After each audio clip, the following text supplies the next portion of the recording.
Assalamualaikum warahmatullahi wabarakatuh. Perkenalkan, nama saya Prana Wijaya Pratama Nandana dari Fakultas Sains dan Teknologi, jurusan Teknik Informatika. Di sini saya akan menyampaikan materi tentang mewujudkan generasi muslim moderat dan peduli bangsa menuju Indonesia tangguh. Pertama-tama, saya akan membahas tentang pengertian moderasi beragama.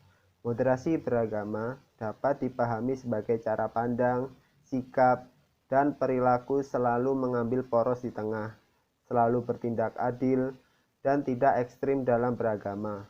Sayangnya, istilah moderasi beragama ini sering disalahpahami. Moderasi sering diartikan kompromi keyakinan dengan agama lain, tidak sungguh-sungguh dalam beragama, tidak peduli dengan agama sendiri, dan lain sebagainya. Padahal, moderasi beragama merupakan sikap beragama yang seimbang antara pengamalan agama sendiri dan penghormatan kepada agama orang lain yang berbeda keyakinan dengan kita. Menerima perbedaan serta hidup bersama dalam damai sehingga tercipta toleransi dan kerukunan.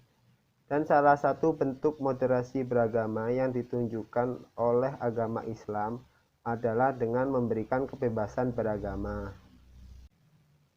Sedangkan untuk Islam moderat sendiri, pengertiannya adalah wujud mediasi antar dua tarikan Islam ekstrim, yakni Islam kanan dan Islam kiri, tidak saling menyalahkan, tidak menyatakan paling benar sendiri, dan bersedia berdialog, sehingga tercermin bahwa perbedaan itu benar-benar rahmat jika ini yang dijadikan pijakan dalam beramal dan beragama.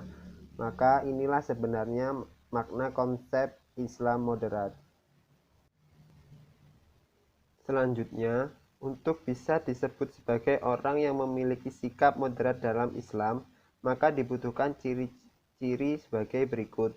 Yang pertama, umat Islam yang bersikap moderat adalah mereka yang mampu membaca dan memahami realitas yang ada, tidak gegabah atau ceroboh, mempertimbangkan segala sesuatu termasuk kebaikan dan keburukannya. Yang kedua, umat Islam yang bersikap moderat sudah semestinya mampu memahami mana-mana saja ajaran Islam yang wajib, sunnah, mubah, makruh, dan haram. Yang ketiga, memberikan kemudahan kepada orang lain dalam beragama. Yang keempat, memahami teks keagamaan secara komprehensif dikarenakan teks satu dengan teks yang lain saling terkait. Yang kelima, bersikap toleran seperti menghargai pendapat orang lain. Selanjutnya, untuk membentuk generasi muslim yang memiliki sifat Islam moderat dapat menggunakan cara sebagai berikut. Yang pertama, memanfaatkan media sosial dalam penyebaran nilai-nilai Islam moderat. Yang kedua, melibatkan milenial dalam aktivitas positif yang real di masyarakat. Yang ketiga, membentuk ruang dialog dalam memahami agama di lingkungan sekitar tetapi bukan bertujuan untuk mendoktrin. Yang keempat, mengoptimalkan fungsi keluarga sebagai pusat pembinaan karakter positif. Sebenarnya, jika semua muslim di Indonesia memiliki sifat Islam moderat, itu juga merupakan salah satu kepedulian kita untuk bangsa Indonesia agar bangsa Indonesia menjadi bangsa yang tangguh. Karena untuk menjadi bangsa yang tangguh, Indonesia membutuhkan beberapa modal sebagai berikut. Yang pertama, persatuan atau kebersamaan. Yang kedua, gotong royong. Yang ketiga, kepercayaan diri yang kuat. Yang keempat, tahan menderita. Yang kelima, suka berikhtiar. Yang keenam, toleransi.